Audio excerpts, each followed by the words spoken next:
This is my personal opinion about the 2012 end of the world controversy.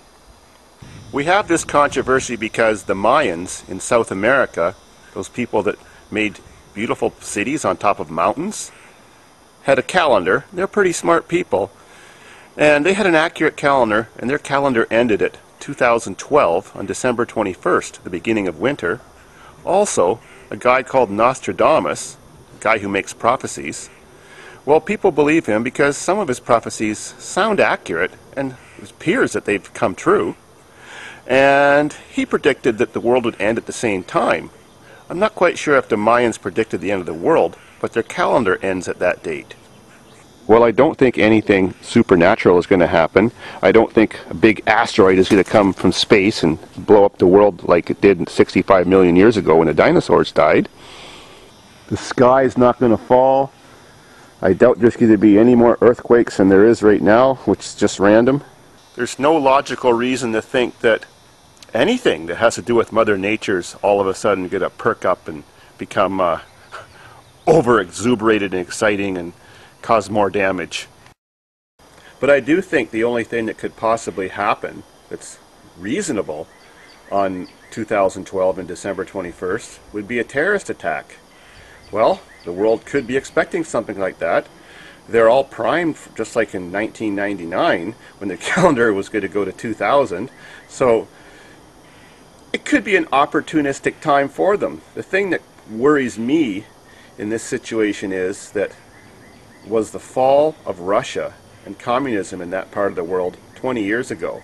Provinces of Russia at that time became free states, independent, like Georgia and Ukraine and many others. And these places were heavily armed with, MiG fighters, tanks, lots of conventional weapons, and every type of nuclear weapon.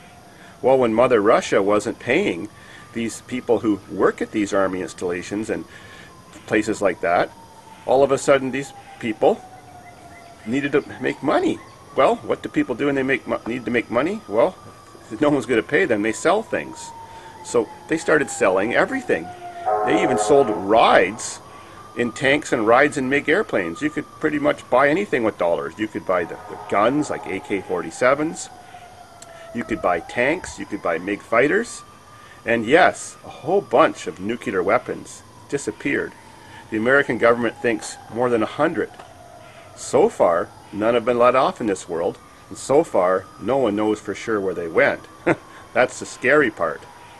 They could be in terrorists' hands. Well, it didn't take the U.S. that long to realize this could be turned into a real world crisis. So within a year, the U.S. made a deal with those countries, and they moved in there with their troops, or scientists, or whatever you want to call them, and they started taking apart and disabling and breaking down a lot of nuclear weapons and using the fuel and converting it, because it's very similar, into the fuel rods used in nuclear stations, and doing this all at no charge for these countries. Well, this did stop the exodus of nuclear material leaving these countries, but it was a little bit too late. A bunch of stuff did end up somewhere.